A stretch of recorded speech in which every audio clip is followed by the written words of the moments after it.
Oi, gente. E aí, vocês estão bem? Eu espero que sim. Eu estou bem. Eu vou começar hoje pedindo desculpas, na verdade, porque era para eu ter gravado esse vídeo ontem. Geralmente eu gravo os vídeos às segundas-feiras e acabei não conseguindo fazer essa gravação no dia de ontem. Então, a quem está aguardando pelo último capítulo, eu já peço as minhas desculpas. Chegamos, né, ao capítulo 9. A neurologia do livre-arbítrio. Somos realmente responsáveis pelos nossos hábitos? Ele pergunta nesse último capítulo. Então, quando a gente pensa sobre livre-arbítrio, dá até um. Eu confesso para vocês que eu tive até uma questão aqui para gravar esse vídeo, porque eu acho que é bem complexo o livre-arbítrio. Mas, bom, para quem ainda não me conhece, para quem está chegando agora nesse canal, nessa leitura compartilhada, eu sou Rosângela Carvalho. O objetivo desse canal é compartilhar conhecimento por meio da leitura. Espero que vocês tenham gostado. Quem me acompanhou durante os 9 capítulos, a gente ainda vai ter mais um vídeo sobre o poder do hábito, que é o apêndice do livro, que traz algumas dicas sobre as rotinas dos hábitos. E lembrando que a gente está na votação para nossa próxima leitura, que é A Coragem de Ser Imperfeito ou O Cérebro da Criança. Vocês ainda podem votar durante essa semana. Ó, podem escolher. Na segunda-feira que vem, quando eu for gravar o último vídeo sobre o poder do hábito, aí eu já vou falar para vocês qual vai ser a nossa próxima leitura, tá certo? Espero que vocês continuem acompanhando o canal, continuem acompanhando os vídeos. Tenho recebido mensagens assim muito carinhosas, então também queria agradecer quem me mandou mensagem durante essa semana, quem curtiu esse vídeo, quem compartilhou o vídeo, né, do capítulo 8. Então eu agradeço muito. Mas vamos ao tema do dia. Somos realmente responsáveis pelos nossos hábitos? Nós temos realmente o livre-arbítrio? O que vocês acham? Bom, eu acredito o seguinte: nós somos o resultado das escolhas que fazemos. Então eu creio que nós temos o livre-arbítrio, mas até a página 2. Porque o que acontece? Vocês conhecem, acredito que quase todo mundo deve conhecer, se não conhece, isso é bíblico, né? Tá na Bíblia, a lei da semeadura.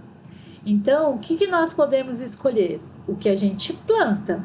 Mas a partir do momento que eu escolhi o que eu vou plantar, eu não tenho mais escolha sobre a minha colheita.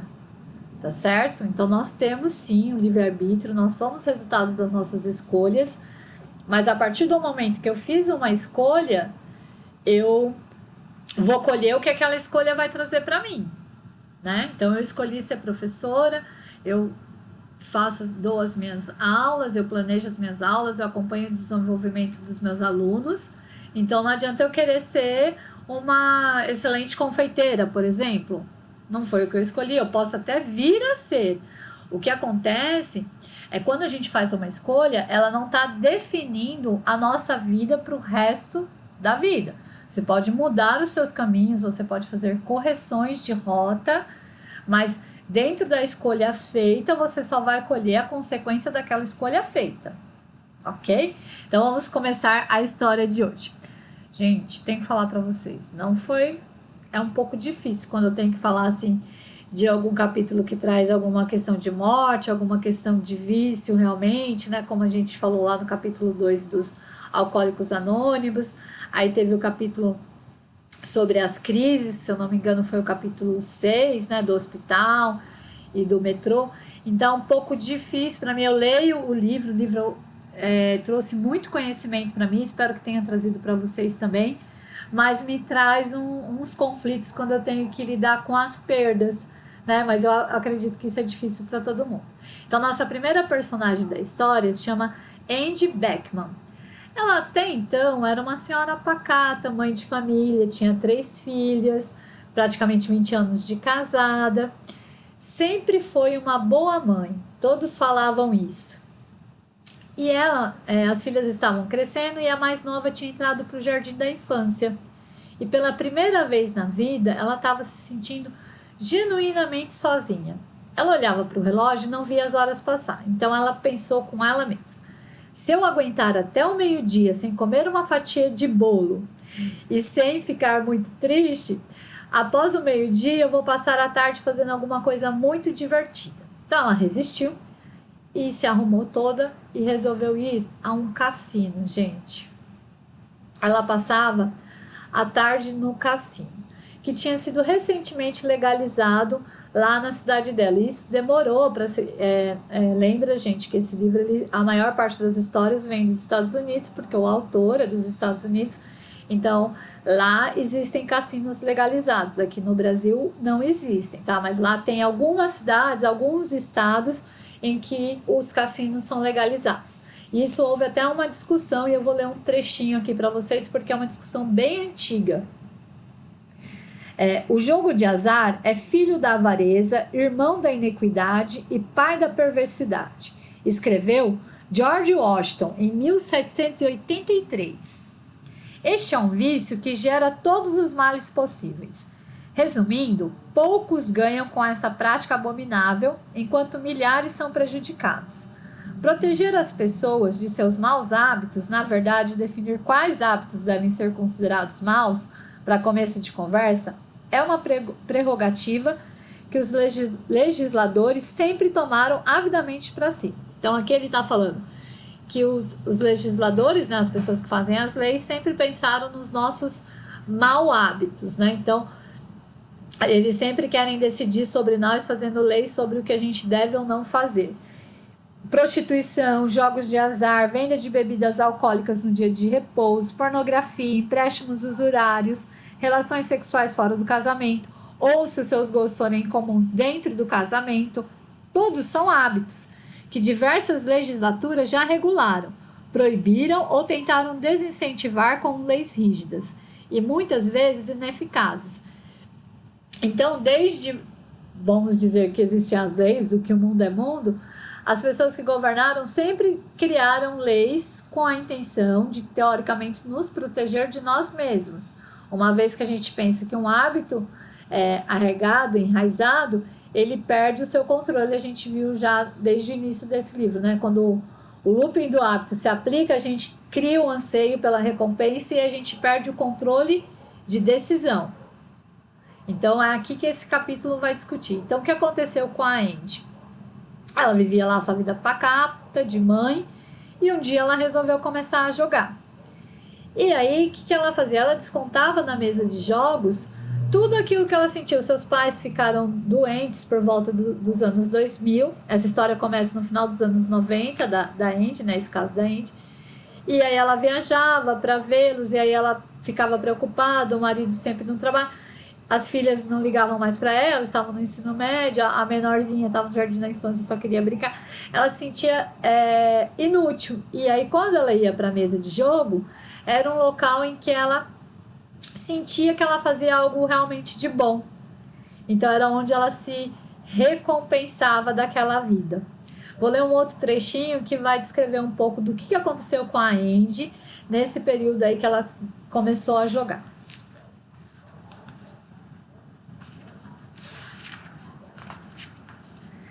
Beckman nunca teve problemas com bebidas, drogas ou comida em excesso. Era uma mãe normal, com os mesmos altos e baixos que todo mundo. Por isso, a compulsão pelo jogo que ela sentia, a atração insistente que a deixava distraída ou irritadiça nos dias em que não ia ao cassino, o modo como ela se via pensando naquilo o tempo todo, a adrenalina que sentia quando estava ganhando, a pegou completamente desprevenida. Era uma sensação nova, tão inesperada que mal percebeu ser um problema enquanto aquilo não se apoderou completamente de sua vida. Pensando em um retrospecto, parecia que não houvera uma linha divisória. Um dia era divertido e no outro dia era incontrolável. Eu só queria me sentir boa em alguma coisa, ela me disse. Aquilo era a única coisa que eu já fizera na vida onde parecia que eu tinha uma habilidade. Isso ela disse pro autor em entrevista, gente. Então, quando ela foi pro cassino, que ela começou a ir pro cassino, Aos poucos ela aprendeu o jogo, ela entendeu. Então no começo ela até ganhou um certo dinheiro. Ela chegou a ganhar numa tarde $60.000, pagou todas as contas. Só que isso foi no começo. Aí quando você criança, você quer jogar e aí você começa a perder. E vocês já devem ter ouvido falar, né? Que a banca nunca perde, né? Que a banca seria o cassino. E ela foi perdendo o controle. Os pais dela acabaram por falecer. Esse vício do jogo dela decorreu muitos anos. Ela teve processos por dívidas. Então ela teve o primeiro processo por dívida que ela fazia escondido do marido. E ela teve que pagar uma dívida, eles tiveram que mudar, eles mudaram até de cidade, ela foi para uma cidade que não tinha cassino legalizado para ver se ela conseguia parar. Aí os pais faleceram, deixaram uma herança para ela, gente. Ela perdeu mais de $1 milhão numa mesa de cassino. E ela foi processada, porque ela perdeu toda a herança, mas ainda ficou devendo $125 mil para o cassino. E ela sofreu um processo e ela tentou se defender desse processo, dizendo que era um hábito que ela não tinha controle de decisão mais, que ela era como se fosse uma doença. Então ela sofreu um processo disso. Logo mais eu vou dizer o resultado desse processo. Agora nós vamos na nossa segunda história. A segunda história era um casal, é o Brian Thomas. Ele era casado há mais de 40 anos, eles eram felizes e eles foram acampar. E nesse acampamento, 2 motoqueiros à noite ficaram passando de moto. Eles até se incomodaram com eles, mudaram o lugar que eles tinham estacionado a van deles e foram dormir.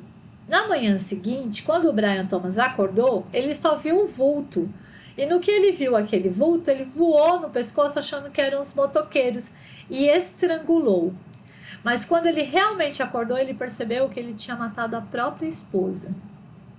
Isso o autor vai explicar depois. O Brian Thomas, ele sofria de terrores noturnos. É uma espécie de sonambulismo e que faz a pessoa ficar agitada e reagir de forma primitiva, sem pensar. E ele, até no decorrer da vida, eles tinham 40 anos de casado, eles nem dormiam no mesmo quarto, porque esse problema dele de sonambulismo vinha desde criança. Então ele realmente assassinou a esposa, ele também foi processado. E já eu falo o resultado dos 2 processos para vocês analisarem a questão que o autor trouxe nesse último capítulo, para a gente pensar sobre livre-arbítrio e poder de decisão, se a gente realmente o tem. Mas eu vou ler um trechinho agora falando um pouco sobre o sonambulismo. Os comportamentos de pessoas tomadas por terrores noturnos são hábitos, embora do tipo mais primitivo. Os geradores de padrões centrais que funcionam durante um terror noturno são o lugar do qual vêm os padrões comportamentais, como andar, respirar, esquivar-se de um barulho alto ou lutar contra um agressor. Geralmente não pensamos nesses comportamentos como hábitos, mas isso é o que eles são, comportamentos automáticos tão irrigados na nossa neurologia que, como mostram os estudos, podem acontecer quase sem receber estímulos das regiões superiores do cérebro. Então o que ele está dizendo aqui, né? Lembra que cada capítulo tem todos uns estudos, tá? A gente sempre ele traz algum estudo científico. Então trouxe estudos sobre o sonambulismo, trouxe estudos sobre ser viciado em caça-níqueis.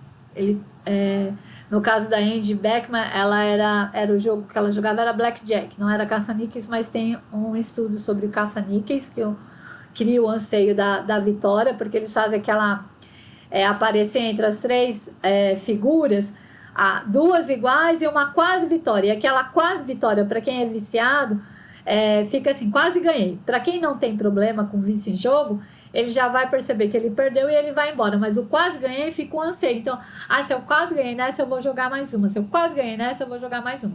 E existe até cassinos que já regulam para ter essas quase vitórias, porque vocês sabem que isso é regulado, né? Do que as vitórias em si. Então as pessoas acabam gastando muito mais do que ganhando, né?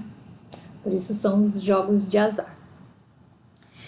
E aí quando ele fala aqui, né, que sem receber estímulos da região superior, a região superior do nosso cérebro, ela é a responsável pelas nossas tomadas de decisão. A região inferior é onde está o nosso primitivo, os nossos hábitos primitivos. Então, quando ele assassinou a esposa dele, ele estava sobre esses hábitos, desculpa, gente, mais primitivos. Então, ele não tinha também tomada de decisão sobre a ação que ele fez. Então, ele respondeu o processo por assassinato e ele recorreu, baseado nesses estudos, ele passou por vários testes, ele tinha todo um histórico de acompanhamento do sonambulismo, dos terrores noturnos dele. Então, o que houve?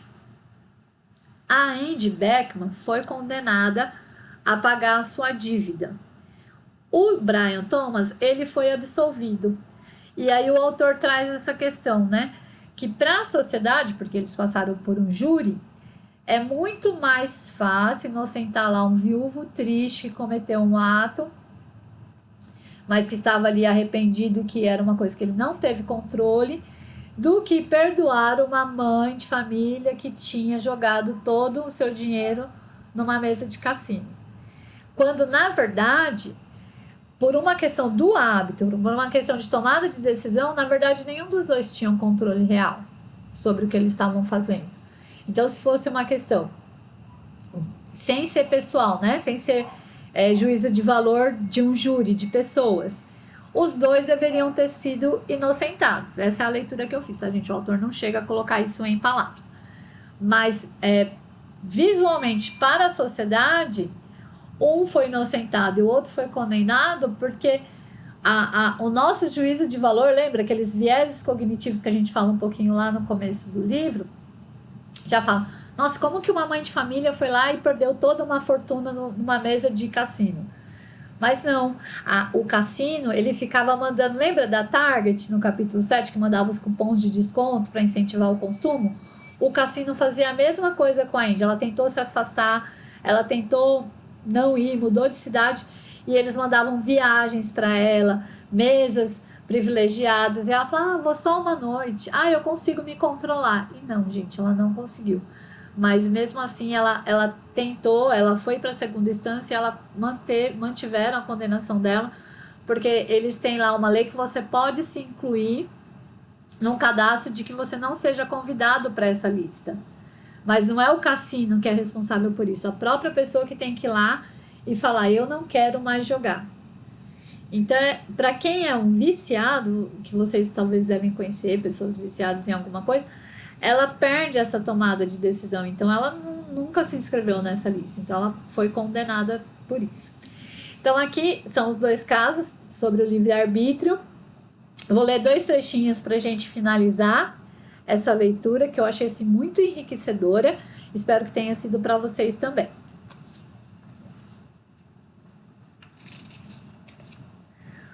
Os hábitos não são tão simples quanto parece. Como tentei mostrar ao longo desse livro, os hábitos, mesmo depois de arraigados em nossas mentes, não são um destino inevitável. Podemos escolhê-los, uma vez que sabemos como fazer isso.